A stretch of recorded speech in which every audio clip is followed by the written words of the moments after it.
দেন যথা সময়ে মৃত্যু চলে আসবে, এক মুহূর্ত আগেও আসবে না, বিলম্ব হবে না। এই দুনিয়া থেকে আমাদের চলে যেতেই হবে, মৃত্যুর স্বাদ আমাদের আস্বাদন করতেই হবে। আল্লাহ রাব্বুল আলামিন বলেন, কুল্লু নাফসিন যায়িকাতুল মাউত, প্রতিটি প্রাণকে মৃত্যুর স্বাদ আস্বাদন করতে হবে। একটা মানুষের মৃত্যু কেমন হবে এটা নির্ভর করে তার দুনিয়ার কর্মের উপর। একটা মানুষ যদি ঈমানের সাথে নেক আমল করে, আল্লাহ তাআলার হুকুম আহকাম মেনে চলে, আল্লাহ তাআলার আনুগত্য যথাযথভাবে করে, মৃত্যুর সময় শয়তান তাকে ঈমানহীন করার জন্য যত চেষ্টা প্রচেষ্টা করুক না কেন, আল্লাহ তাআলা এই শয়তানের বাহিনীর বিরুদ্ধে আল্লাহ তাআলা তার আসমানি বাহিনী পাঠায় দেয়।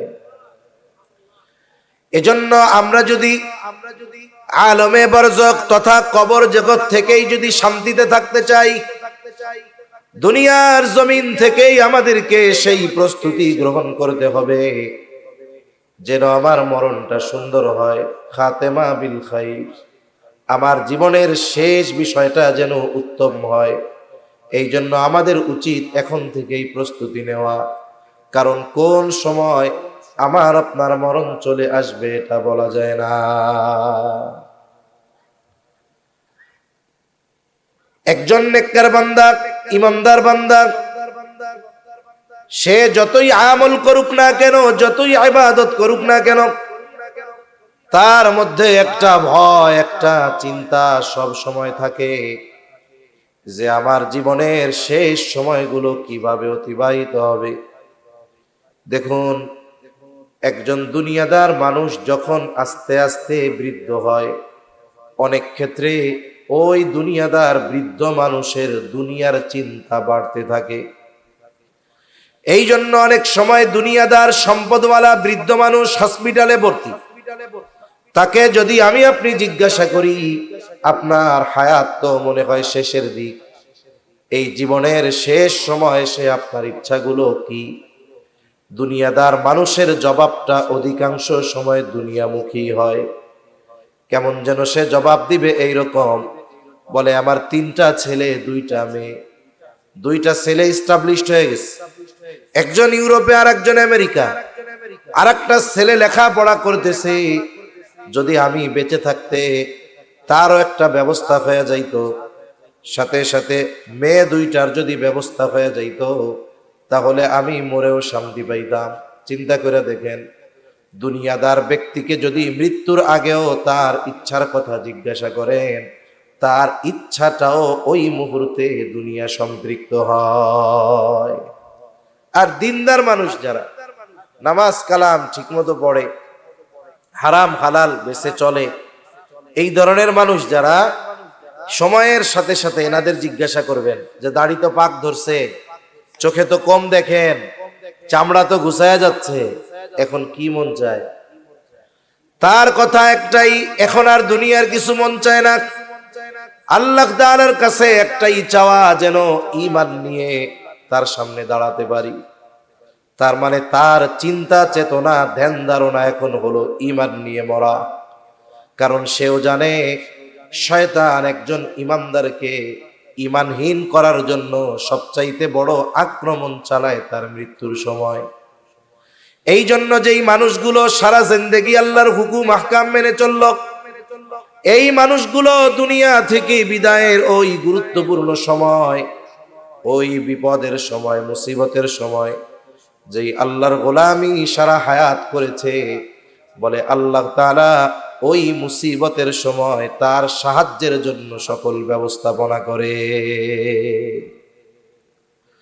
আল্লাহ তাআলা কোরআনুল কারীমের মধ্যে বলেন, ইন্নাল্লাযীনা ক্বালু রাব্বুনাল্লাহু সুম্মা ইসতাকামু তাতানাজ্জালু আলাইহিমুল মালাইকাতু আল্লা তাখাফু ওয়া লা তাহজানু ওয়া আবশিরু বিল জান্নাতিল্লাতী কুনতুম তুআদুন। আমরা যদি আমাদের কবর জগৎ বা আলমে বরজখে জান্নাতি পরিতৃপ্তি পেতে চাই, কবরটা যদি চাই জান্নাতের বাগান হোক, এই ব্যবস্থাপনা দুনিয়ায় থাকতেই আমাদের করতে হবে। আল্লাহ তাআলা বলেন, নিশ্চয়ই যারা বলে আমাদের রব আল্লাহ, জবান খুলে বলেন আমাদের রব কে? আরো জোরে বলেন নাকি? এই যে আমরা আল্লাহ আল্লাহ বলি, এর পাওয়ার কত জানেন?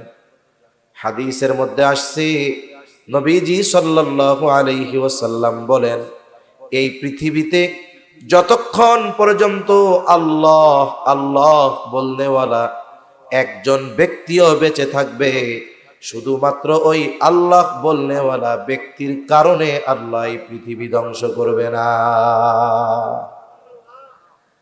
তাহলে যারা বলে আমাদের রব আল্লাহ, আমাদের রব আল্লাহ, আচ্ছা আল্লাহকে রব বলার পরে তখন আমাদের দায়িত্ব কি? এই কথার উপরে অটল থাকা। যে কোনো কথার উপরে অটল থাকা, এটা শুধু মৌখিক কর্মের দ্বারাই সীমাবদ্ধ নয়, দৈহিক কর্মের সাথেও সম্পৃক্ত থাকে। মৌখিক যেমন বলে, আন্তরিক তেমন, কর্মেও তেমন, এ বিশ্বাস রাখতে হবে। তাহলে কি? আমার রব আল্লাহ, এটা মুখে যেমন বললাম, ওই রবের সব হুকুম আহকাম মেনে চলতে হবে। যত বাধা বিপত্তি আসুক না কেন, রবের কথা বলতে গিয়ে, রবের মতে চলতে গিয়ে যত বাধা বিপত্তি আসুক না কেন, আমাকে দৃঢ়তার সাথে থাকতে হবে। ঠিক কিনা বলে? এজন্য আল্লাহ তাআলা বলেন, সুম্মাস্তাকামু, অতঃপর সেই কথার উপরে ইস্তেকামতের সাথে ছিল। তার মানে গোটা হায়াত রবের গোলামি করে কাটিয়েছে। দেখেন দুনিয়ার নিজামটা কি? দুনিয়ার নিজাম হলো, একটা ব্যক্তি যদি সরকারি চাকরি যথাযথভাবে করে, জীবনের শেষ সময় ৬০-৬২ বছরে এসে যখন চাকরি ছেড়ে দেয়, গভর্নমেন্ট তাকে খালি হাতে বাড়িতে পাঠায়া দেয় না, বরং বাকি হায়াত সে যেন চলতে পারে এই জন্য পেনশন দেয়, এককালীন অনেক টাকা পয়সা তাকে দিয়ে দেয়। দুনিয়ায় এই জায়গায় চাকরি ঠিকমতো করার কারণে চাকরি যখন থাকবে না, কেমনে সে চলবে সেই ব্যবস্থাও গভর্নমেন্ট করে। আর সারা জীবন একজন আল্লাহর গোলামি করলো, আল্লাহর হুকুম আহকাম মেনে চললো, ওই ব্যক্তির সবচাইতে বড় মুসিবতের সময় আল্লাহ সাহায্য করবে না, এটা হতে পারে না। এজন্য আল্লাহ তাআলা বলেন, সুম্মাস্তাকামু তাতানাজ্জালু আলাইহিমুল মালাইকা, ওই ব্যক্তি যখন তার জীবনের অন্তিম সময় চলে আসে, ওই ব্যক্তিকে তো শয়তান ধোঁকা দিয়ে বেঈমান বানানোর চেষ্টা করবে। আর আল্লাহ তাআলা জানায় দেন, তাতানাজ্জালু আলাইহিমুল মালাইকা, আল্লাহ তাআলা তার কাছে ফেরেশতা পাঠায় দেয়, তার কাছে ফেরেশতা চলে আসে। কেন? কারণ একটা মানুষ সকলেই মৃত্যুকে ভয় পায়, সকলেরই মৃত্যুর কষ্ট হয়, কিন্তু ওই ফেরেশতাগুলো এসে তাকে অভয় দিয়ে বলতে থাকে, আল্লাহ তাখাফু ওয়ালা তাহজানু ওয়া আবশিরু বিল জান্নাতিল্লাতী কুনতুম তুআদুন। ও ভয় পায় না জানি শয়তান আমাকে বেঈমান বানায় ফেলে। আর ওই ফেরেশতারা এসে বলে, আল্লাহ তাখাফু, ও আল্লাহর বান্দা তুমি ভয় পাও না, ওয়ালা তাহজানু, তুমি চিন্তিত হয়ো না, বরং তার ভয় আর চিন্তা যেন পরিপূর্ণ দূর হয়ে যায়। এই জন্য ওই মুমূর্ষ মৃত্যু পথযাত্রী ব্যক্তিকে ফেরেশতারা আল্লাহ তাআলার নির্দেশে জান্নাতের সুসংবাদ জানায় দেয়। তার মানে মৃত্যুর আগে, এই আয়াতের আলোকে যেটা বোঝা যায়, ইমানদার বান্দা মৃত্যুর আগেই তার চূড়ান্ত বাসস্থানের সম্পর্কে সংবাদ পেয়ে যায়। সুসংবাদ বা যে কোনো সংবাদ অনেকভাবে দেওয়া যায়। কেমনে? মানুষ তার ইন্দ্রিয় সমূহ দিয়ে অনেক কিছু বুঝতে পারে। যেমন আল্লাহ তাআলা আমাদেরকে একটা জিনিস দিচ্ছেন, নাক। এই নাক দিয়ে আমরা ঘ্রাণ নিতে পারি। মানুষ এই নাকের মাধ্যমে কোটি কোটি সুগন্ধি ঘ্রাণকে আলাদা করতে পারে, পার্থক্য করতে পারে। যেমন প্রত্যেকটা জিনিসের ঘ্রাণ পাওয়ার পরে আমি মেসেজ পেয়ে যাই যে এটা কিসের ঘ্রাণ, তাই না? মনে করেন পাশে বিরিয়ানি রান্না করতেছে, কথার কথা, বিরিয়ানিতে যখন বিরিয়ানির মশলাগুলো সুন্দর মতো দেয়, তখন ওর আশেপাশে যারা থাকে কি রান্না হয়েছে বা হচ্ছে না দেখলেও না জানলেও ও যখন ঘ্রাণ পায় বিরিয়ানি, ঠিক কিনা বলেন? তার মানে ঘ্রাণের মাধ্যমে সংবাদ পাওয়া যায়। আতর একজন লাগাইছে, কে লাগাইছে দেখে নাই, কি লাগাইছে তাও দেখে নাই, ঘ্রাণের মাধ্যমে জানা যায় যে হ্যাঁ আতর লাগাইছে। তার মানে যে কোনো সংবাদ, সুসংবাদ বা অন্য সংবাদ ঘ্রাণের মাধ্যমে পাওয়া যায়। হয়তো ওই মুমিন বান্দা, তার জন্য পরিবেশটা এমন হবে যে কেমন যেন তার নাকে জান্নাতি ঘ্রাণ আসতে থাকবে। এরপরে বলে দেখার মাধ্যমেও পাওয়া যায়। একটা জিনিস দূরে আছে, এর ঘ্রাণও পাই না, কিন্তু দেখার মাধ্যমে এই জিনিসের সংবাদ জানা যায়। আরেকটা কি বলে, দেখিও না, ঘ্রাণও পাই না, তারে শোনানো হয়, বলে কানের মাধ্যমে সংবাদ পাওয়া যায়। আবার দেখেন চামড়া, সে চোখও নাই কানও নাই, মানে কানেও শুনে না চোখেও দেখে না, মনে করেন না কেউ ঘ্রাণ পায় না, বলে স্পর্শের মাধ্যমে সংবাদ পাওয়া যায়। অনেক সময় গরমের মধ্যে যদি এমন হয় যে কেউ আপনার হাতে আস্তে করে ঠান্ডা হাত রাখছে, আরাম লাগে। শীতের দিন কেউ একটু তার হাতটা গরম, অথবা গরম পানির একটা ব্যাগ পাওয়া যায়, ওইটা আমার উপর রাখছে, হাতে রাখছে, তখন আমার আরাম। তাহলে সংবাদ পাওয়ার অনেক মাধ্যম আছে। আল্লাহ তাআলা ফেরেশতাদের মাধ্যমে জান্নাতের এই সুসংবাদ কাকে কোন পদ্ধতিতে দেন, কে কোন পদ্ধতিতে পায়, এটা তো আর ওই ব্যক্তির বলার মতো সুযোগ থাকে না। কারণ যেই ব্যক্তি মৃত্যু সুনিশ্চিত, যেই ইমানদারের, ওই তো জান্নাতের সংবাদ পায়। কিন্তু সংবাদ যে পায় এই খবর আমাদের বলছেন কে? অবিশ্বাসের কোনো সুযোগ আছে? সুযোগ নেই। এখন মৃত্যুর কষ্ট সবার হবে, মৃত্যুর কষ্ট সবার হবে। মুমিন বান্দারও মৃত্যুর কষ্ট হয়, তবে তার কষ্টটা অনুভব হয় না। অনুভব না হওয়ার কারণ কি? আমাদের ছোটবেলায় এই মুসলমানি দেয় না, মুসলমানি এই এখন তো হসপিটাল থেকে দেয়, আগে যারা দিত এদেরকে কি বলতো, হাজাম না হাজেম জানি বল, হাজাম। মনে করেন হাজাম, এর তো মোটামুটি সবাই চিনতো, মার্কা মারা। যেই গ্রামে ঢুকতো ওই গ্রামে যদি আকাটা কেউ থাকতো, পোলা পায় ওরে আর খুঁজে পাওয়া যাইত না। কেউ গাছের উপরে, কেউ পানির মধ্যে, কেউ দৌড়াইয়া মামা বাড়ি চলে গেছে। ওরা চিন্তা করতো কার কপাল আজকে পুড়ছে আল্লাহ জানে। এখন এই হাজাম যারা, এরা কিন্তু খুব রসিক মানুষ হইতো, রাগী মানুষ, এই কাম করতে পারে না। এখন ওই বাচ্চা যেটারে কাটিং করবে আর কি, ওরে ধরছে, ওরে ধরার পরে ওর সাথে গল্প করে এমন ভাবে মিশা যাইতো, চোখ বন্ধ করাইতো। এরপরে বলতো তোর নাকি অল্প পিঁপড়া কামড় দিলে ব্যথা লাগে। এখনো কয় না না, আমার পিঁপড়া কামড় দিলে কোনো ব্যথা লাগে না। এবার সিমটি মারে, ব্যথা লাগে? কয় লাগে না। এবার ওই জায়গাটাও সিমটি মারতো, ব্যথা লাগে? লাগে না। ব্যথা লাগে? লাগে না। তোর আজকে ব্যথা লাগবেই। কয় আমার লাগবো না। এই যে বলতেছে তার মন অন্যদিকে ঘুরানো, এর মধ্যে কাইটা কুইটা তেনা পেছানো শেষ, জায়গা তোর কাম শেষ। তার মানে দেখেন কষ্ট কিন্তু হইছে। কেন কষ্টটা অনুভব করে নাই? বলে তার দিমাগ, তার চিন্তা, তার খেয়াল ওই কাটাকাটির দিকে রাখে নাই, নিয়ে গেছে অন্যদিকে। এখন ফেরেশতারা তো আসছে জান কবজ করতে। এমনিই তো হাদিসের মধ্যে আসছে মুমিন বান্দার জান কবজ হবে কেমনে? বলে সফেদ পোশাকে আবৃত একদল ফেরেশতা আসবে, নরম তোয়ালে নিয়ে আসবে, তার পাশে এসে তাকে বলবে, এ মুমিন বান্দার রূহ, আল্লাহর রহমতের দিকে আসো। আস্তে করে, কেমন করে বের হবে?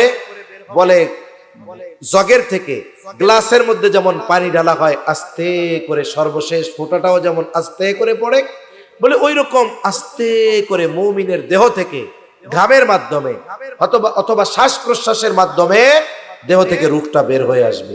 এতেও কষ্ট আছে, কিন্তু যখন ফেরেশতারা এদিক দিয়ে জান্নাতের সুসংবাদ দিবে, ওই টাইমে তার আর খবর থাকবে না। একটু চিন্তা করেন, যখন জুলাইখা ইউসুফ আলাইহিস সালামের সাথে সে যখন ইচ্ছা করলো কিছু একটা করার, আর এই ঘটনা যখন শহরের সব মানুষ জানা গেছে, এখন ওই জামানায় তো আর ফেসবুক নাই যে ফেসবুকে একটা পোস্ট দিয়া বলবে যে এই কর্মের জন্য আমি দায়ী না। এখন একজনরে কইরা এই ঘটনার পরিস্থিতি কি এটা বোঝানো তো সম্ভব না। এবার জুলাইখা চিন্তা করছে যে বিশেষ করে শহরের সব নারীরা তারে অপবাদ দিচ্ছে, দেখ তখন তো ইউসুফ আলাইহিস সালাম ওনারে গোলাম ভাবছে, গোলামের সাথে এই কাজ করতে চাইছে, কত নিকৃষ্ট মহিলা। এবার জুলাইখা চিন্তা করছে তোদেরও সাইজ করতে হয় কেমনে, দেখ সবাইরে দাওয়াত দিছে। দাওয়াত দিয়ে কি করলো, সবার হাতে ফল আর এক হাতে ছুরি। বলছে যে শোনো, যখন তোমাদেরকে বলা হবে ফল কাটার আদেশ করা হবে, এর আগে তোমরা ফল কাটবা না। এবার সবাই এক হাতে ফল আর এক হাতে ছুরি নিয়ে বসে রয়েছে। এবার সবাই ইউসুফ আলাইহিস সালামকে ওই রুমে ঢুকায় দিল। এবার সবাই ইউসুফ আলাইহিস সালামের দিকে তাকায় আছে। এবার কয় ফল কাটো। এইবার ফল কাটতে দিছে, কেউ ফল তুইয়া হাত কাটতেছে, ও টেরও পায় না। এখন ওইদিকে তাকায় কয় হায়, এটা তো মানুষ না, এটা তো ফেরেশতা। তাহলে চিন্তা করেন, ইউসুফ আলাইহিস সালামের চেহারার সৌন্দর্য দেখা হাত কাইটা ফেলতেছে, অথচ হুশ নাই, খেয়াল নাই, টের পাইতেছে না, ব্যথা পাইতেছে না। বলে ইন হাদা ইল্লা মালাকুন কারীম, আরে এটা তো ফেরেশতা, এটা মানুষ হয় কেমনে? এখন দেখেন ইউসুফ আলাইহিস সালামের সৌন্দর্যে বিমোহিত হয়ে হাত কাটে, টের পায় না। আর যখন মুমিন বান্দা জান্নাতের সুসংবাদ পাবে, ওই টাইমে জান কবজ হবে, ব্যথাও লাগবে, টের পাবে না। ঠিক কিনা বলুন? মুমিন বান্দার রূহ এভাবে বের করে নেওয়া হয়ে যাবে, ফেরেশতারাও তাকে অভয় দিতে থাকবে। আল্লাহ তাখাফু ওয়ালা তাহজানু ওয়া আবশিরু বিল জান্নাহ আল্লাতী কুনতুম তুআদুন। যেই জান্নাতের প্রতিশ্রুতি তোমাকে দেওয়া হয়েছে, শুনে নাও, এই দুনিয়ায় তুমি একা, পরকালে একা এমনটা নয়। নাহনু আউলিয়াউকুম ফিদ দুনিয়া ওয়া ফিল আখিরাহ ওয়া লাকুম ফিহা মা তাশতাহি আনফুসুকুম ওয়া লাকুম ফিহা মা তাদউন। বলে আমরা তোমার সাথে দুনিয়ায়ও আছি, আখিরাতেও আছি, চিন্তার কোনো কারণ নাই। ওই জান্নাতে কি আছে? বলে ওয়ালাকুম ফিহা মা তাশতাহি আনফুসুকুম ওয়ালাকুম ফিহা মা তাদউন। বলে তোমার মন যা চায় জান্নাতে তাই আছে, সাথে সাথে তোমাকে যা কিছু দেওয়ার প্রতিশ্রুতি দেওয়া হয়েছে সেগুলো তো আছেই আছে, বরং তোমার মন যা চায় ওগুলো সব জান্নাতে আছে। একটা মানুষের মন দুনিয়ায় যত কিছু চাইতে পারে, দুনিয়ায় পাওয়া সম্ভব না, কিন্তু মন যত কিছু চাইতে পারে সব কিছু পাওয়া যাবে কোথায়? বলে জান্নাতে। এজন্য ওই সংবাদ পাইয়া আর মৃত্যুর কষ্ট তার মধ্যে অনুভব হবে না। এবার তার রূহ নিয়ে ফেরেশতারা উপরের দিকে ওঠা শুরু করবে। প্রত্যেক আসমানের দরজা আছে, জিজ্ঞাসা করা হবে কার রূহ? অমকের ছেলে অমক। হ্যাঁ, লোকটা দুনিয়ায় ভালো ছিল। একের পর এক 7টা আসমানের দরজা তার জন্য খুলে দেওয়া হবে। আল্লাহর পক্ষ থেকে ঘোষণা হবে, যাও এর নামটা জান্নাতীদের তালিকায় অন্তর্ভুক্ত করে দাও। সুবহানাল্লাহ। এর বিপরীতে যদি ওই যে দুনিয়ায় যা মন চায় তাই করে, কতজন বলে দুনিয়াটা মস্ত বড়, খাও দাও ফুর্তি করো। ওরা মনে করে এই দুনিয়ার হায়াত হলো মজা মাস্তি আর ফুর্তি আর আনন্দ করে কাটায় দেওয়ার জায়গা। আসলে তা নয়, দুনিয়াটা হইল আখিরাতের ক্ষেত। বলে যেই কৃষক ক্ষেতের মধ্যে ফসল যত্ন সহকারে আবাদ করে, 3 মাস পরে ওই ব্যক্তি ঘরে ফসল তুলতে পারে। ঠিক কিনা বলে? দুনিয়া হলো আখিরাতের ক্ষেত। আর যদি কেউ খেয়াল খুশি মতো দুনিয়ায় হায়াত কাটিয়ে দেয়, বলে মৃত্যুর সময় তার জন্য আসমান হতে রহমতের ফেরেশতারা সাহায্যের জন্য আসবে না। একেবারে কুৎসিত বিভৎস চেহারা, সালার মতো খসখসে শক্ত মোটা কাপড় নিয়ে গন্ধযুক্ত পোশাক পরিধানকৃত একদল ফেরেশতা তার সামনে হাজির। মনে রাখতে হবে, আমরা হয়তো ফেরেশতাদের দেখি না, কিন্তু যেই ব্যক্তি মৃত্যু পথযাত্রী সে দেখতে পায়। এইবার তারা এসে বলবে এই পাপিষ্ঠ ব্যক্তির রূহ আল্লাহর আযাবের দিকে ধাবিত হয়। এইবার রূহ দেহের মধ্যে দৌড়াদৌড়ি শুরু করবে, বের হতে চাইবে না, ছটফট শুরু করে দিবে। বলে জোর করে তার দেহ থেকে রূহটাকে টেনে বের করা হবে। বলে গরম শিক যদি তুলার মধ্যে ঢুকিয়ে দেওয়া হয়, যেমন ভাবে টান দিলে জোর করে বের করে আনতে হয়, কারণ তুলা পুড়ে তার সাথে লেগে যায়, বলে ওই রকম জোর করে বের করা হবে। তার আত্মা কবজের সময় কষ্ট কত পরিমাণ হবে। বলা হয় যদি একটা জীবন্ত ছাগলের চামড়া ছিলে ফেলা হতো, ওই জীবন্ত ছাগলের যত কষ্ট হয় তার চাইতে একজন পাপীর মৃত্যুর সময় আরো বেশি কষ্ট হয়।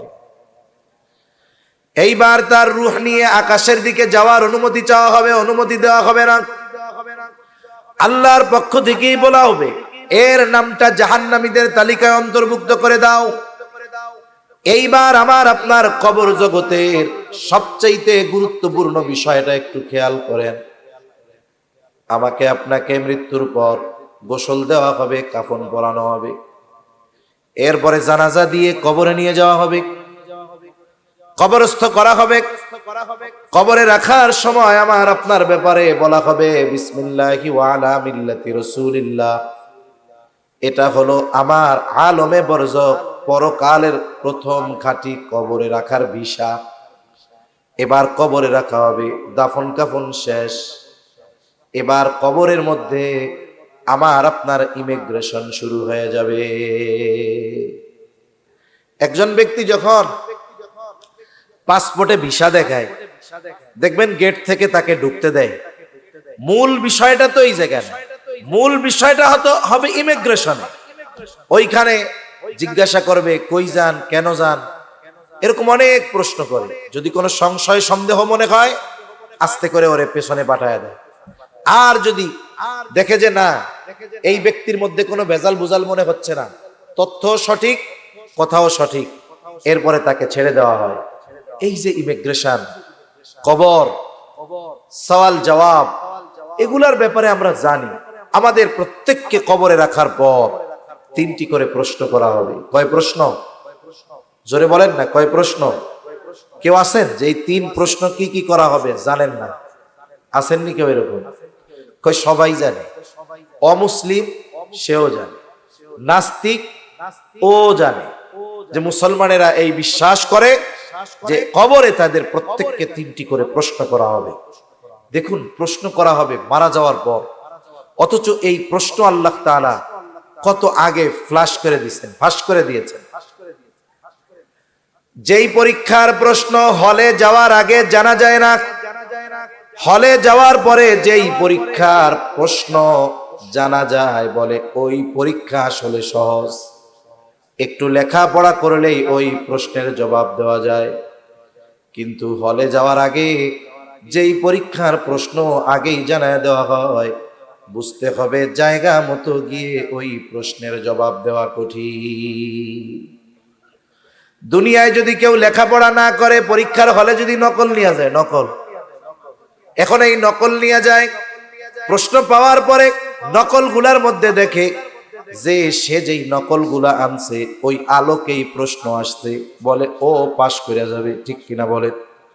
কিন্তু বলেন তো, কবরের 3 প্রশ্নের ব্যাপারে কেউ যদি এই ওসিয়ত করে যে আমারে কবরে রাখার সময় আমার কাফনের মধ্যে সুন্দর মতো ওই 3 প্রশ্নের জবাব লেখা দিয়ে দিবি, কবরে যা কিছুই হোক, কবরের মধ্যে অনেক জায়গায় আছে মানুষ মারা যায়, মোবাইলে দেখি আর কি, কবরের মধ্যে দামি কোলবালিশ দেয়, তারপরে তশক বিছায়া দেয়, কত আরামের কত কিছু দেয়। মুসলমানরাও নাকি এইসব কাজ করে, কত আফসোসের ব্যাপার। কেন করে রে?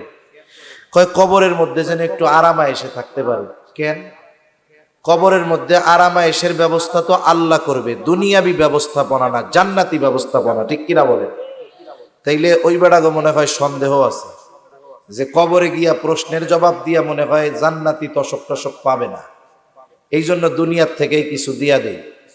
আর আমরা কই দুনিয়ায় ওই কবর জান্নাতে হওয়ার কাজ যদি না করে, ওই তশক বালিশ দিয়া আল্লাহর হস্তে বিপদ বাড়াইস না, এমনিই আগুন হবে, তশক বালিশে আরো আগুন বেশি লাগবে। ঠিক কিনা? কবরের মধ্যে যদি কেউ এই চিন্তা করে নকল নিয়ে গেলে কাজ হবে, কাজ হবে। দুনিয়ার প্রশ্নের জবাবের সম্পৃক্ততা লেখাপড়ার সাথে, আর কবরের প্রশ্নের জবাবের সম্পৃক্ততা হলো দুনিয়ার কর্মের সাথে। প্রথম প্রশ্ন, মার রব্বুকা, তোমার রবকে? সকলের মুখস্থ আছে আমার রব হলো আল্লাহ। কিন্তু যেই ব্যক্তি আল্লাহর হুকুম আহকাম মেনে এই দুনিয়ার হায়াত অতিবাহিত করে নাই, সে জবাব দিতে পারবে না আমার রব আল্লাহ। আর যে আল্লাহর হুকুম আহকাম মেনে দুনিয়ার হায়াত অতিবাহিত করেছে, প্রশ্ন করার সাথে সাথে বলবে আমার রবকে? আল্লাহ। পরের প্রশ্ন করবে, ওমা দীনুক, তোমার দিন কি? আমরা সবাই জানি আমাদের দিন হলো ইসলাম। আল্লাহ তাআলা আমাদের জীবন ব্যবস্থা হিসাবে ইসলামকেই মনোনীত করেছেন। আল্লাহ তাআলার কাছে একমাত্র গ্রহণযোগ্য মনোনীত জীবন ব্যবস্থার নাম হলো ইসলাম। ইন্নাদ দীনা ইনদাল্লাহিল ইসলাম। শুধু তাই না, এই ইসলাম এমন এক জীবন ব্যবস্থা যার মধ্যে কোনো অপূর্ণাঙ্গতা নাই। কারণ এই জীবন ব্যবস্থা ইসলাম যে পরিপূর্ণ, এর ঘোষণা যিনি দিয়েছেন তিনি কে? আল্লাহ তাআলা বলেন, আল ইয়াউমা আকমালতু লাকুম দীনাকুম ওয়া আতমামতু আলাইকুম নি'মাতি ওয়া রাদিতু লাকুমুল ইসলাম দীনা। আল্লাহ তাআলা বলেন, আমি আজকের এই দিন তোমাদের জন্য তোমাদের জীবন ব্যবস্থাকে পূর্ণাঙ্গ করে দিলাম, তোমাদের জন্য আমার নেয়ামত সমূহ পরিপূর্ণ করে দিলাম। ওয়া রাদিতু লাকুমুল ইসলাম দীনা, আর ইসলামকে তোমাদের জন্য দিন হিসাবে মনোনীত করলাম। দিন শব্দের অর্থ হলো জীবন ব্যবস্থা। তার মানে আমি আমার জীবন কিভাবে পরিচালিত করব, বলেন তো ইসলামের মধ্যে এই নির্দেশনা আছে না নাই?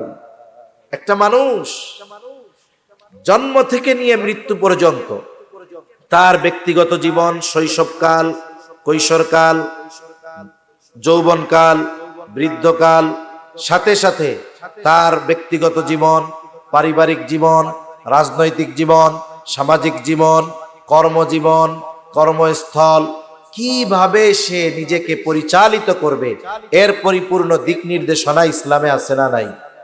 শুনেন, পুরাটা মানতে না পারলে এক বিষয়, তবে পুরাটা আমল না করতে পারলে এক বিষয়, কিন্তু পুরাটা বিশ্বাস করার ব্যাপারে কোনো ছাড় দেওয়া যাবে না। অনেকে মাথা মোটা, বুঝে না।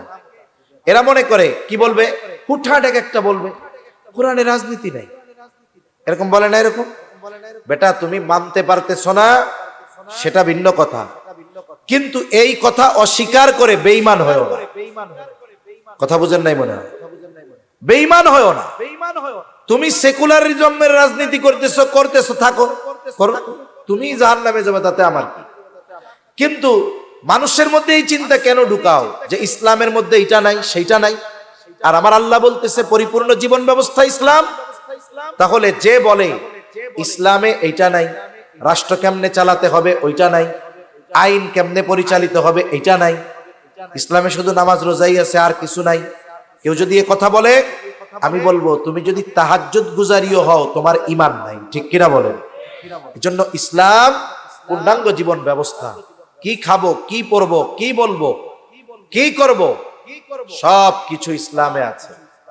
যেই ব্যক্তি ইসলাম মেনে চলবে, সেই ব্যক্তি কবরে জবাব দিতে পারবে আমার দিন হলো ইসলাম।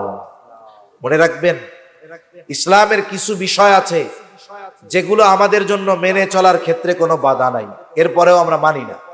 একজন যদি সুদ না খায়, ঘুষ না খায়, এরে কেউ জোর কইরা সুদ ঘুষ খাওয়াবে? কিন্তু ওই ব্যক্তি স্বেচ্ছায় সুদ ঘুষ খায়। আবার গল্প মারে কি, আরে রাষ্ট্রীয়ভাবে ইসলাম প্রতিষ্ঠা হোক, সব ঠিক হয়ে যাবে। আমি কই, তোমার নিজের মধ্যে ইসলাম নাই, তুমি নিজের শরীরটাকে ইসলাম দিয়ে সাজাইতে পারতেছো না, তোমার মাধ্যমে গোটা রাষ্ট্র ইসলাম দিয়ে সাজবে, এটা কেমনে কল্পনা করা যায়?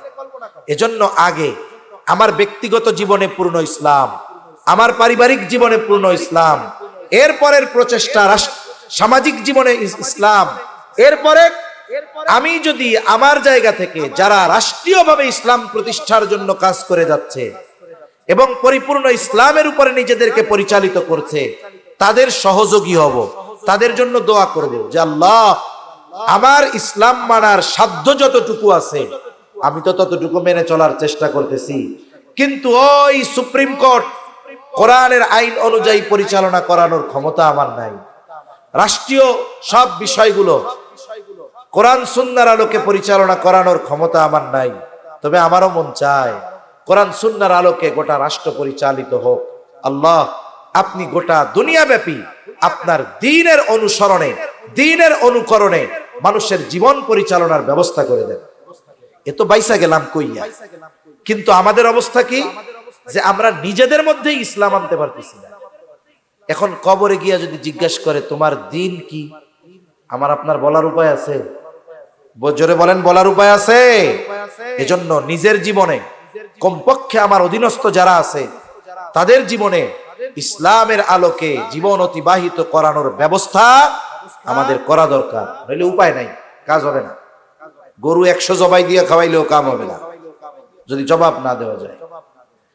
3 নাম্বার প্রশ্ন, নবীজিকে দেখায় বলা হবে মা হাযার রাজুলুল্লাযী বুইসা ফীকুম, অথবা বলা হবে ও আমার নবিয়ুকা, তোমার নবীকে, যেই ব্যক্তি দুনিয়ায় নবীর সুন্নাতের আলোকে নিজেকে সুসজ্জিত করেছে।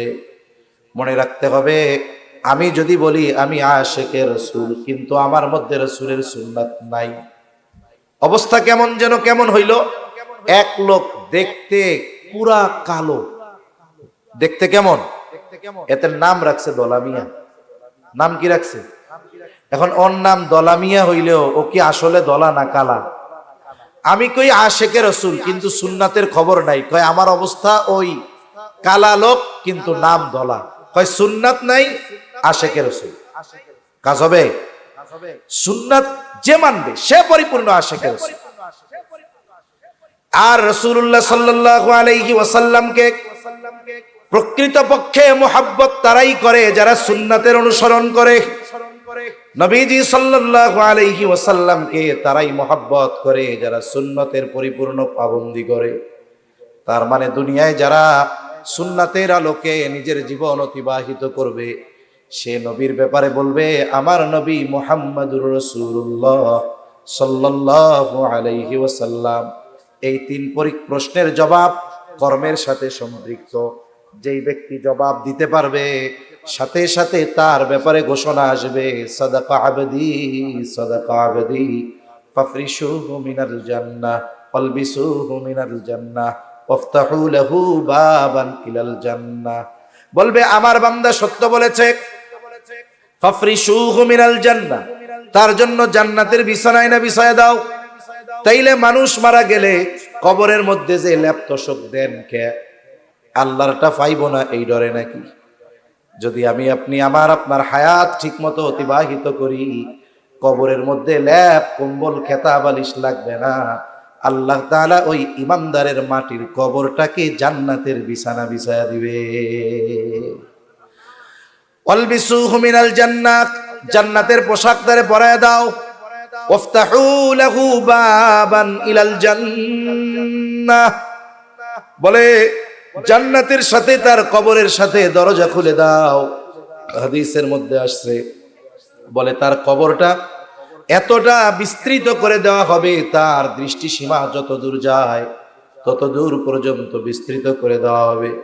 আর এক বর্ণনায় আসছে, যখন এই 3 প্রশ্নের জবাব সে দিয়ে দিবে তাকে বলা হবে তুমি ঘুমাও যেমন করে নতুন দুলা ঘুমায়।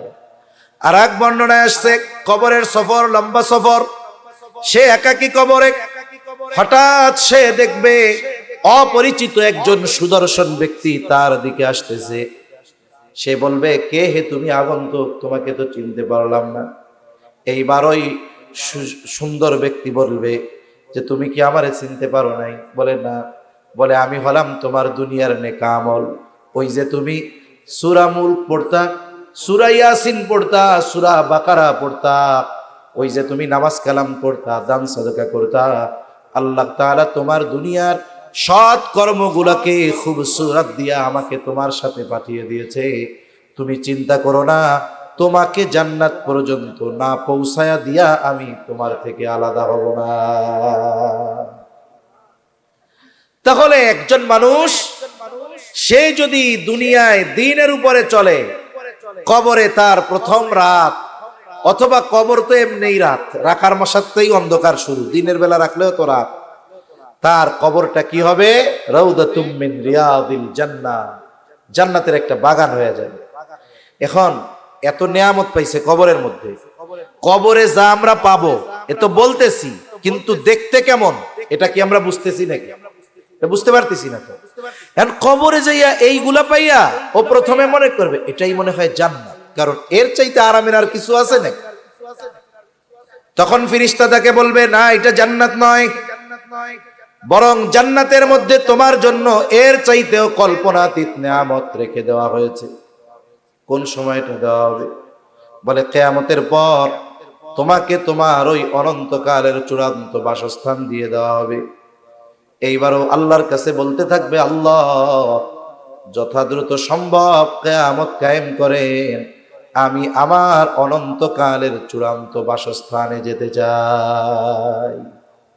আর এক বর্ণনায় আসছে প্রতিদিন তাকে তার ওই যে আবাসস্থল জান্নাত এটা এনে দেখানো হবে। আল্লাহ তাআলা যদি চান সবার ব্যাপারে এটা ঘটতে পারে, অথবা এক একজন মানুষের এক এক রকম পছন্দ আছে না।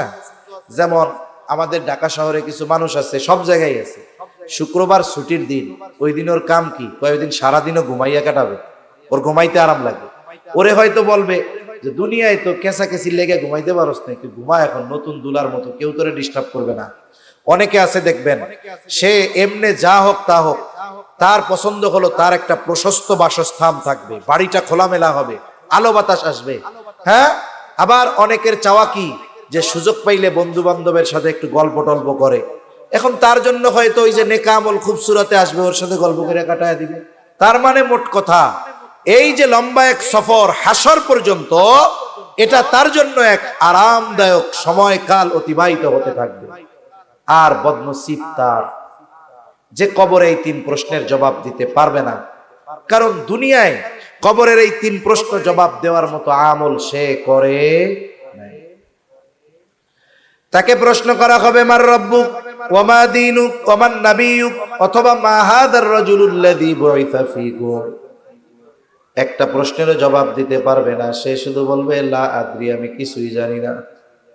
এইবার আল্লাহর পক্ষ থেকে ঘোষণা আসবে, কাযাবা আবদি কাযাবা আবদি ফাফরিশুহু মিনান নার ওয়ালবিসুহু মিনান নার ওয়াফতাহু লাহু বাবান ইলান নার। বান্দা মিথ্যা বলতেছে, জাহান্নাম থেকে আগুনের বিছানা আইনা বিছায় দাও, জাহান্নাম থেকে আগুনের পোশাক এনে পরায় দাও। সাথে সাথে জাহান্নামের সাথে তার দরজার সাথে কবরের সাথে একটা দরজা খুলে দাও। তার কবরটা এত সংকীর্ণ হয়ে যাবে, দুই পাশের মাটি এমন ভাবে চাপ দিবে, বলে এক পাজরের হাড় অপর পাজরের মধ্যে ঢুকে যাবে। এমনিই তো আযাব, ও মনে করবে এটাই মনে হয় জাহান্নাম। কারণ আলমে বরজখেও দুনিয়ার বিভিন্ন বিভিন্ন পাপের ভিন্নতায় ভিন্ন ভিন্ন শাস্তি তাকে দেওয়া হবে। ও মনে করবে এটাই মনে হয় জাহান্নাম। ওকে জানানো হবে জাহান্নামের শাস্তির তুলনায় এটা কোনো কিছুই নয়, বরং এর চাইতে কল্পনাতীত শাস্তি তোমার জন্য অপেক্ষা করতেছে। কিয়ামতের পরে ওইখানে তোমাকে দেওয়া হবে।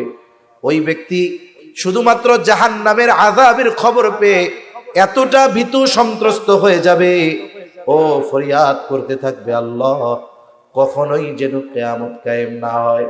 এমনিই তো কষ্ট, হঠাৎ দেখতে পাবে একজন বিভৎস কুৎসিত লোক তার দিকে আসতেছে, এটাকে দেখে তার আরো বিরক্তি কাজ করবে, কষ্ট বেড়ে যাবে। এইবার বলবে, কে হে তুমি আগন্তুক? তুমি আমারে কষ্ট দিতে আসতেছো কেন? এইবার ওই আগন্তুক বলবে, তুমি যতই বিরক্ত হও না কেন, আমি তোমাকে কখনো ছাড়বো না। আমি তোমাকে জাহান্নাম পর্যন্ত পৌঁছায়া দিয়া এরপরে তোমার থেকে আমি পৃথক হব। কষ্টের উপরে কষ্ট তার চলতে থাকবে। দেখুন, লম্বা সফরে সাথে যদি একজন ভালো বিশ্বস্ত সফর সঙ্গী থাকে, বলে এই সফরটা হয় আরামদায়ক। আর যদি সফর ছোট হয়, সাথে যদি সফর সঙ্গী একজন এমন হয়, আছে না অনেক সময়। আমাদের ঢাকায় এক বন্ড ছিল, এটার নাম ছিল হাঁটা বাবা। নাম কি? হাঁটা বাবা। এ খালি হাঁটতই, মনে হয় 50 বছর গোসল করে না। এখন গোসল না করার কারণে শরীরের উপরে ময়লা জমে গেছে। এর পেছনে পেছনে শিক্ষিত প্যান্ট শার্ট টাই পরা মানুষগুলাও হাঁটতো। এর কাছে কেমনে যাইতো আল্লাহ জানে। এখন ও মাঝে মধ্যে চুলকাইতো, যে ময়লা উপরে 3 পাত্তা পড়ে গেছে, ও যদি চুলকায় ময়লা উঠবে না। এখন এই ময়লা ওইটা নাকি যার হাতে ওই ময়লা দিত তার নাকি কপাল খুলে যাইতো। নাউজুবিল্লাহ গণ, এটা ওদের কথা আর কি। তো এরকম কিছু মানুষ আছে 20 বছর দাঁত মাজে না, 30 বছর গোসল করে না। এইরকম লোক যদি 15 হাত দূর দিয়া যায়, সুস্থ মানুষ অজ্ঞান হয়ে যাবে। এখন আপনি যাবেন কোথায়? ওই জায়গার থেকে সিএনজিতে, আপনাদের ওই সামনে একটা বাজার আছে, কয় কিলো, 2 কিলো দূরও মনে হয় হবে না, ওই পর্যন্ত যাবেন। সিএনজিতে যাইতে লাগে 3 মিনিট। এইরকম একটা যদি আপনার পাশে সিএনজিতে ওইটা বসে, এই 3 মিনিটের রাস্তা মনে হবে আপনার 300 বছর। আপনি ওই পর্যন্ত সুস্থ অবস্থায় যাইতেও পারেন, নাও পারেন। এর আগে আপনারা হসপিটালে নেওয়া লাগতে পারে। তাহলে বোঝা গেল কি, ছোট সফর যদি সফর সঙ্গী ওই রকম হয়, তাইলে এই 1-2 কিলোমিটারের আবার টান দিয়ে উঠানো হবে, আবার মারবে। ও এত চিৎকার করবে, বলে ওর ওই চিৎকারের আওয়াজ মানুষ এবং জিন ছাড়া সকল প্রাণী শুনতে পাবে। এজন্য দুনিয়া থেকে আমাদের সবার যাওয়া লাগবে। এই কবরে দীর্ঘকাল আমাদের সকলের অতিবাহিত করতেই হবে। লম্বা সফরের জন্য যেমন পাথেয় প্রয়োজন হয়, সামান দরকার হয়, এই দুনিয়াটা হলো সেই সামান সংগ্রহের জায়গা। কিন্তু আফসোস, আমাদের কোনো চিন্তা নাই যে অনন্তকালের সফরে আমরা কিভাবে চলবো, থাকবো। জন্য আল্লাহ তাআলাও তো কোরআনুল কারীমের মধ্যে বলেন, ইয়া আইয়ুহাল্লাযীনা আমানুত্তাকুল্লাহা ওয়াল তানজুর নাফসুম মা কদ্দামাত লিগাদিন ওয়াত্তাকুল্লাহ। আল্লাহ তাআলা বলেন, হে ঈমানদারেরা, তোমরা আল্লাহ তাআলাকে ভয় করো। ওয়াল তানজুর নাফসুম মা কদ্দামাত লিগাদ, তুমি নিজের দিকে নজর দাও, আগামীর জন্য তুমি কি প্রেরণ করেছো। আগামী মানে হলো ভবিষ্যৎ। তার মানে তুমি তোমার ভবিষ্যতের জন্য কি প্রেরণ করেছো। কোন ভবিষ্যৎ? বলে সুনির্দিষ্ট ভবিষ্যৎ। কারণ দুনিয়ার হায়াত এটা হলো অনির্দিষ্ট, আর মৃত্যু থেকে নিয়ে শুরু হয় সুনির্দিষ্ট ভবিষ্যৎ। অনির্দিষ্ট ভবিষ্যৎ কোনটা? বলে দুনিয়ার হায়াত। এই দুনিয়ায় কতদিন বাঁচবো এর কোনো টেনশন হিসাব নাই। অথচ দেখেন 20 বছরের যুবক সরকারি চাকরি শুরু করে, ওর টেনশন যে চাকরি শেষে 60 বছরে বয়সে যখন চাকরি ছাড়বো তখন কেমনে ভালো থাকা যায়। এই জন্য ও টাকা জমায়, আবার সরকারও টাকা জমায় যে 60 বছর পরে যেন বৈশা বৈশা খেতে পারে। এই যে 20 বছরে বৈশা 60 বছর পরের যেই ভবিষ্যতের কথা সে চিন্তা করে, ওই 60 বছর থেকে ভালো থাকার জন্য টাকা জমায়। বলেন তো এই ভবিষ্যৎ অনিশ্চিত না সুনিশ্চিত? জোরে বলেন না, অনিশ্চিত না সুনিশ্চিত? আমার কথা শেষ, কারণ কথা বলতে খুব কষ্ট হইল। মাইকগুলো আরো আধুনিক হওয়া দরকার। এখন এই সাউন্ড সিস্টেম চলে না, আয়োজকরা তো বুঝে না। আয়োজক বলে যে আমাকে ভালো সাউন্ড দিবা, ও যে কি আনছে ও আর আমি বুঝতেছি, আপনারা না বুঝলেও। মাউথ পিস কি আনছে, মাইক কি আনছে, আপনারা না বুঝলেও আমিও বুঝতেছি, ও বুঝতেছি। যাই হোক, এজন্য ওদেরকেও অনুরোধ করি, বাহিরের আওয়াজের চাইতে ভেতরে যেন আওয়াজটা ভালো হয়। আওয়াজ যেন যিনি কথা বলতেছেন তার কানে আসে। মাইক যা হইছে হইছে, কমপক্ষে যদি এটা এই জায়গায় সেটিং করতো আমি কিছু আওয়াজ পাইতাম। আওয়াজগুলো সামনে যাইতেছে, বাহিরে ভালো আওয়াজ হইতেছে। এজন্য বক্তার কানে আওয়াজ আসলে কথা বলতে কষ্ট কম হয়। নাইলে দেখেন কানে আঙ্গুল দিয়া যখন আপনি কথা বলেন এমনি আপনি জোরে কথা বলেন কেন? কারণ আপনার ভয়েস আপনার কানে আসে না, এই জন্য। ঠিক না? এই আমি যে কথা বলতেছি আমার আওয়াজ আমার কানে আসা দরকার, যদি না আসে কথা বলতে কষ্ট হয়। এই জন্য মাইক সেটিং গুলাও সুন্দর মতো করতে হবে। আর এই সব পাল্টাবা, এই 1500 টাকার জিনিস ব্যবহার আর করবা না, এতে আমরা যারা কথা বলি বুক ব্যথা হয়ে যায়। তাহলে দেখেন অনন্তকালের সফরের কথা আল্লাহ তাআলা বলছেন, সুনির্দিষ্ট ভবিষ্যতের কথা আল্লাহ বলছেন। সুনির্দিষ্ট ভবিষ্যৎ কি? ও আরেকটা ওয়াজ ওদের কইরা দেই, জেনারেটর এমন জায়গায় সেটিং করবা যেন আওয়াজ না আসে। যদি সেটিং করো তুমি বোর্ড রাখবা, ওই বোর্ড এই পাশে যখন দিবা আওয়াজটা তখন এইদিকে আসবে না। কত ওয়াজ করবো? এখন ওদের তো কিছু বলতে হয়, রাগ হয়ে তো লাভ নাই, ওরে জানাইতে হবে এই সিস্টেমে। তাইলে এই যে জেনারেটরের আওয়াজটা আসতেছে, বিরক্তি লাগতেছে, আওয়াজটা এদিকে আসবে না। আর একটু দূরে সেটিং করো, তোমার তার আছে তুমি আর একটু দূরে দাও, তাহলে আওয়াজটা যদি না আসতো তাহলে আমার কথা বলতে এখন যে কষ্ট হচ্ছে তার চাইতে আর একটু কষ্ট কম। কষ্ট পাইলেন নাকি আপনারা? এটা ওনাদের জন্য তো উপকার। তাহলে আল্লাহ তাআলা সুনির্দিষ্ট ভবিষ্যতের কথা বলছেন। সুনির্দিষ্ট ভবিষ্যতের জন্য কি পাঠাচ্ছ এটা নিজের দিকে খেয়াল দাও। সুনির্দিষ্ট ভবিষ্যৎ কোনটা? বলে মৃত্যু থেকে শুরু, কবর সুনির্দিষ্ট ভবিষ্যৎ, হাসর সুনির্দিষ্ট ভবিষ্যৎ, কারো জন্য জান্নাত অথবা জাহান্নাম এটা হলো তার অনন্তকালের চূড়ান্ত সুনির্দিষ্ট ভবিষ্যতের আবাসস্থল। দুনিয়ার আবাসস্থলে ভালো থাকার জন্য কত কিছু করি, কিন্তু কবরে থাকতে হবে দীর্ঘকাল। কতটুকু পাঠাইলাম কবরের জন্য, কতটুকু পাঠাইলাম জান্নাত পাওয়ার জন্য? এই হিসাব আমাদের করার দরকার আছে না নাই? এই হিসাব করার দরকার আছে। সাথে সাথে প্রতিদিন মৃত্যুর কথা একটু স্মরণ করতে হবে, বেশি বেশি করতে হবে। বুজুর্গানে দিন এই জন্য অনেক সময় সবক দেন মৃত্যুর মুরাকাবার সবক। আমরা যখন রাতে শুই তখন একটু এই চিন্তাটা করব যে চোখ দুইটা বন্ধ করলাম, এই যে ঘুমাইলাম, আর নাউমু কাল মাউত, ঘুম তো মৃত্যুর মতো। যদি এই চোখ বন্ধ আমার জীবনের শেষ চোখ বন্ধ হয়ে যায়, আর যদি চোখ খোলার সুযোগ না হয়, চোখ যদি খুলতে পারি তাহলে হবে সকাল, না খুলতে যদি পারি তাহলে শুরু হয়ে যাবে পরকাল। এই জন্য মাঝে মধ্যে একটু নিজের চিন্তা করব যে ওই লাশের খাটিয়ায় মসজিদে যে খাটটা আছে না, একটু মাঝে মধ্যে কল্পনা করব যে ওই খাটে আমারে শোয়ায় রাখছে। আমি সবার কথা শুনতেছি কিন্তু আমার আত্মচিৎকার কেউ শুনতেছে না। সবাই আমাকে রেখে কবরে রেখে চলে আসতেছে। আমার সাথে নিয়ে যাওয়া আমার টাকায় কেনা পছন্দের চাদর ওইটাও কবরে দিচ্ছে না, ওটাও নিয়ে আসতেছে। খেয়াল করে খুঁজতেছে যে কবরের মধ্যে কিছু রয়ে গেল কিনা, এটাও নিয়ে আসতেছে। এই চিন্তাগুলোর দ্বারা আসলে মানুষের জীবনের পরিবর্তন আসে। এজন্য আল্লাহ রাসূল সাল্লাল্লাহু আলাইহি ওয়াসাল্লামও বলেন, তোমরা বেশি বেশি ওই জিনিসের স্মরণ করো যেটা সকল স্বাদকে বিনষ্ট করে দেয়। সাথে সাথে আল্লাহ তাআলাও বলেন, কুল্লু নাফসিন যায়িকাতুল মাউত, প্রত্যেকটি প্রাণকে মৃত্যুর স্বাদ আস্বাদন করতেই হবে। কেন এই মৃত্যু? মৃত্যু হলো অনন্তকালের সফরের প্রথম দরওয়াজা। আর এই মৃত্যু যে প্রকৃত মুমিন তার জন্য তো তোহফা, হাদিয়া। এক বর্ণনা আসছে না, মুমিনের জন্য মৃত্যু হলো হাদিয়া। কেন? বলে মুমিন জানে পর্দার এপারে দুনিয়া, মৃত্যুটা হলো পর্দা, আর এই পর্দার ওপারে রয়েছে তার জন্য আল্লাহর জান্নাত। এজন্য আল্লাহ রাসূল সাল্লাল্লাহু আলাইহি ওয়াসাল্লাম বলেন যে আল্লাহর সাথে মিলিত হওয়ার ব্যাপারে খুশি থাকে, আল্লাহ তার সাথে মিলিত হতে চান। এখন আমরা যদি আমাদের কর্মের পরিবর্তন না আনি তাহলে এটা তো সুন্দর হবে না। অনন্তকালে আমাদেরকে কি দেওয়া হবে? বলে এই দুনিয়ার কর্মের প্রতিদান দেওয়া হবে, আর এই প্রতিদান শুরু হবে মৃত্যুর মাধ্যমে। আমাদের দুনিয়ার কর্মের প্রতিদান দেওয়া শুরু হয় কিসের মাধ্যমে? মৃত্যুর মাধ্যমে।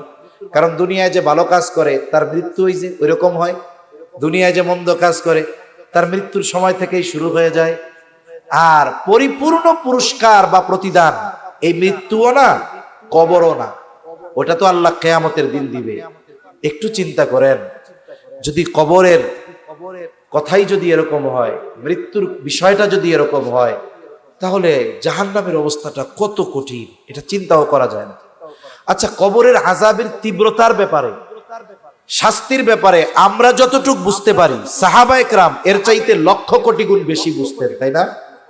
এজন্যই তো হযরত ওসমান গনি রাদিয়াল্লাহু তাআলা আন জান্নাতের সুসংবাদ প্রাপ্ত একজন সাহাবী হওয়ার পরেও, নবীজির দুই কন্যার স্বামী হওয়ার পরেও, জিন্নুরাইন উপাধি পাওয়ার পরেও নবীজি উসমান রাদিয়াল্লাহু তাআলা আনহুর ব্যাপারে এক ঘটনাকে কেন্দ্র করে বলেছেন, ওসমান আল্লাহর কাছ থেকে জান্নাত কিনে নিয়েছে।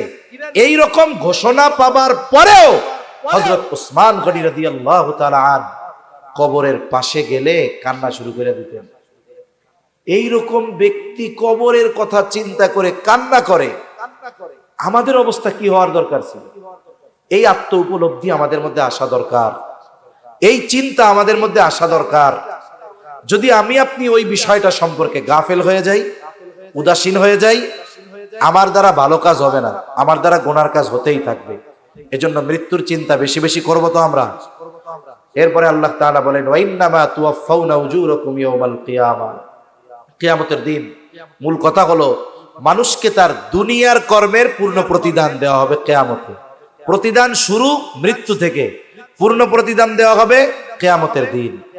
আল্লাহ তাআলা বলেন, ফামান যুহজিহা আনিন নার ওয়া উদখিলাল জান্নাতা ফাকাদ ফাজ, যাকে জাহান্নাম থেকে বাঁচানো হবে, জান্নাতে প্রবেশ করানো হবে, ফাকাদ ফাজ, ওই লোকটা সফল হয়ে যাবে। আল্লাহ সুবহানাহু ওয়া তাআলা আমাদের সকলকে সফল মানুষের অন্তর্ভুক্ত হওয়ার তৌফিক দান করেন বলিয়া